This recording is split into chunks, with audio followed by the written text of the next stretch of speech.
Hello and welcome to Wisdom Trek. This is Guthrie Chamberlain and I'm your guide to wisdom and creating a living legacy. Thank you for joining us for our 7-day-a-week 7 Minutes of Wisdom podcast. This is day 248 of our trek, and today we will remain at camp as we search for the nuggets of wisdom found in the book of Proverbs. Yesterday we explored chapter 7 verses 6 through 9. Since each day's discussion builds on the previous one, if you do miss any of the Wisdom Trek episodes, please go to wisdom-trek.com to listen to them and to read the daily journal. As mentioned on previous days, Paula and I are refining the daily concepts along with the worksheets for your life plan blueprint, which we covered in the month of January, into an easy-to-use workbook. I will let you know just as soon as we have it completed so that you can download it. We are recording our podcast from our studios at Home 2 in Charlotte, North Carolina. As expected, this week is keeping us very busy with life activities, including work, of course. We do not necessarily separate work from our other life activities, since we look at each of our 7 areas of life as an integrated and holistic entity. Our aim is to maintain a balanced wheel of life, because a balanced life will allow us to live a full life that is rich and satisfying, regardless of the joys or difficulties of a particular day. For most of us, to sit around a campfire on a pleasant summer evening, chatting about life, reminiscing about the past, and dreaming about the future is one of the most enjoyable times of relaxing and living that full life. As we think about the stories told, we also realize that there are some people who are living a story that will not end well, such as the story that we are continuing with today in Proverbs chapter 7. And the title of the story that we began 2 days ago is Another Warning About Immoral Women. Yesterday we left off on our story with a simple, naive young man who lacks common sense, and he was heading down the path that was not good for him. He started off with a group of equally naive friends, but apparently, when he crossed the street, he went alone. We find him continuing down this street at dusk, attracted to the nightlife. As mentioned yesterday, he made 2 conscious choices that leads him to the current situation. 1, he went out as night was approaching, seeking fun, and 2, he crossed the street into an area of town that was not a good environment to be in. So let's continue to see how the story unfolds in chapter 7, verses 10 through 20. I will break it down into a little bit shorter segments to adequately cover the passages. First, let's look at the verses 10 through 12. The woman approached him, seductively dressed and sly of heart. She was the brass, rebellious type, never content to stay at home. She is often in the streets and markets, soliciting at every corner.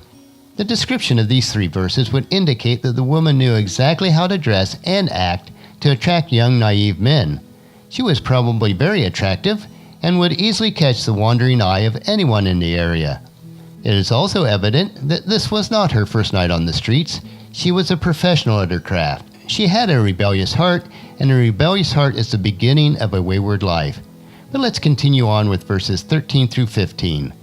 She threw her arms around him and kissed him, and with a brazen look she said, "I have just made my peace offerings and fulfilled my vows. You're the one I was looking for. I came out to find you, and here you are."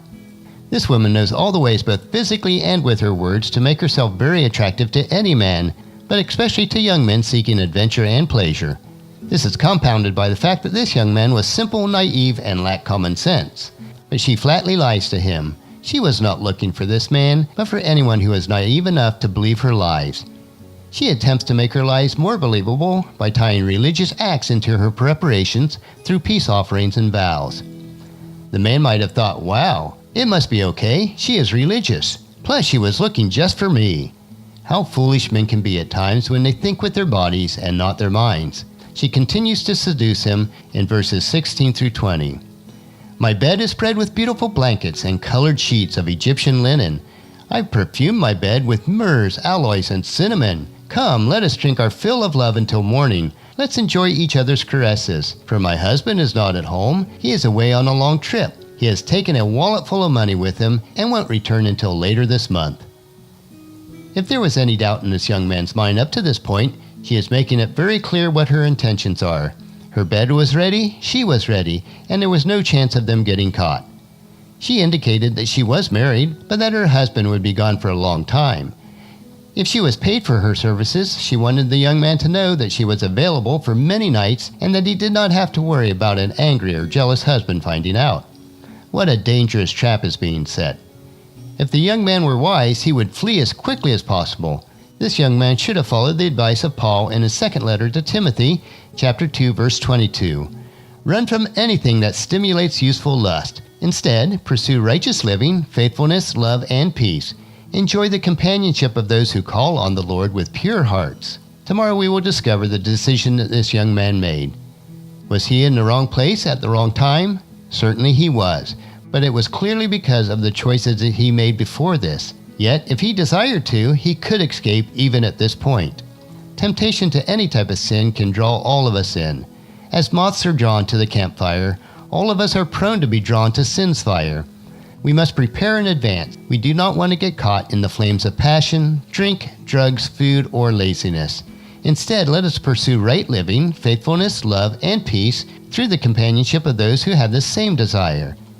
Every sin first begins in our mind, and if we allow it to grow, it'll break through our minds into action. Tomorrow, we will continue to see how this story of this naive, young, simple man plays out. Will he run, or will he stay? We will continue with chapter 7, verse 21. So encourage your family and friends to join us, and then come along with us tomorrow for another day of Wisdom Trek, Creating a Legacy. That will finish our podcast for today. As you enjoy these daily doses of wisdom, I encourage you to help us promote Wisdom Trek in the following 4 ways. First, leave us feedback on the podcast at wisdom-trek.com so that we can continually improve. Second, on your smartphone, subscribe at iTunes, Google Play, Spreaker, SoundCloud, or Stitcher so that the podcast will be downloaded to you automatically each day. Third, on your computer, or if you have an iPhone or iPad, leave us a rating and review at iTunes. This will help to promote the show and allow others to join us on our Wisdom Trek. And fourth, most importantly, please share Wisdom Trek with your family and friends through email, Facebook, Twitter, or in person as you meet with them, and invite them to come along with us each day. The journal for today's trek can be found at wisdom-trek.com. Thank you so much for allowing me to be your guide, your mentor, but most importantly, your friend, as I serve you through the Wisdom Trek podcast and journal each day.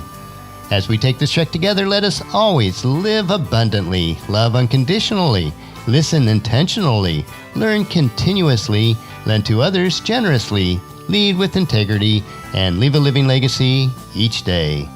This is Guthrie Chamberlain reminding you to keep moving forward, enjoy your journey, and then create a great day every day. See you tomorrow.